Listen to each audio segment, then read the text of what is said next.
tape bed and texture are done. And I'll show you something. It was something that I messed up, so I'm the one that fixed it. But you can see right there, see this reveal, the space between the wall and the window right there. On the top, it was a little bit bigger, and there's actually like a gap. It's because it was framed crooked. So I floated it out to make it match. You can't hardly tell from the front, but it's kind of like at an angle going in. So this looks the same, and it looks the same from the front. I had to do that on 2 windows. I'm only telling you because I'm kind of proud of myself. It looks really good for me doing it. And I didn't tell the drywall, tape bed and texture guys about it but another thing we did was we did some paint samples on a couple of different walls in the house to see what they look like in different lights. Garlic clove and moth gray. Those 2 colors were at a parade house, and Amanda really liked them until we put them in this house, and now she doesn't like them, and I don't like them either.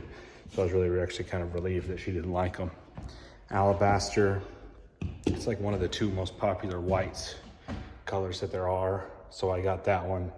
And then Snowbound, it's probably the other most popular white color that there is. We decided on Snowbound, and I knew we were going to decide on Snowbound. Before we ever started anything, I knew it was going to be Snowbound. And you might say, how did you know it was going to be Snowbound? Well, I know my wife, and I knew what she likes. And I knew that she'd like Snowbound better than the other 3. Just how I know. Plus, I'm not going to lie to you, the tiny house is also painted Snowbound.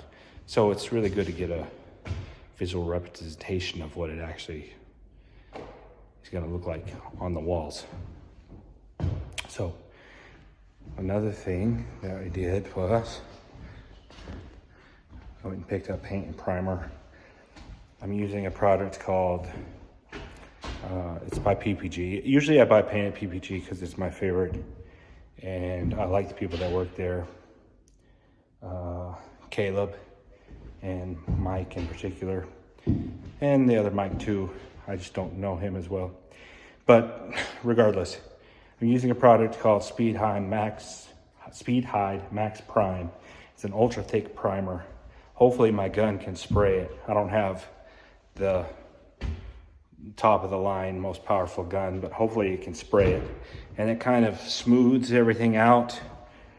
It's what you would typically use on the smoothest of smooth drywall, level 5, even though this is not level 5.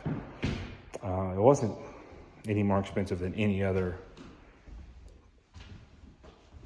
Well, it may be a little bit more expensive than typical PVA drywall primer, but not enough to, I mean, maybe it was $40 more for the whole house, so kind of worth it.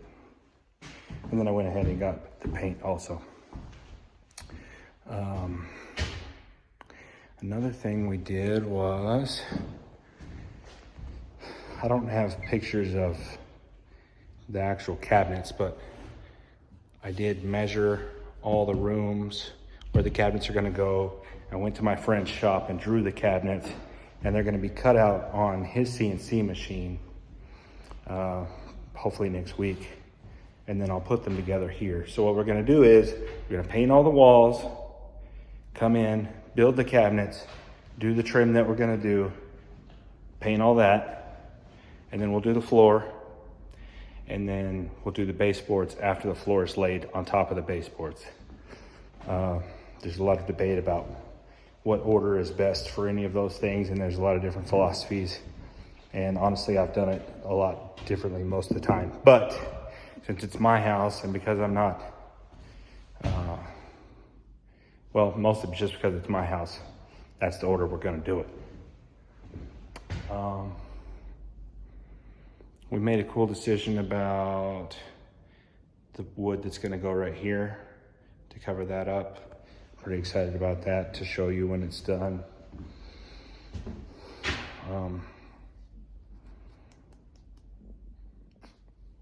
The tape bed and texture guys came and cleaned up really pretty well. But this weekend we're going to clean the walls off, prime it, hopefully paint it, and then be ready to start on the next thing next week. There's a couple of different things we can do after it's painted. Trim will be the first one. I think that's it.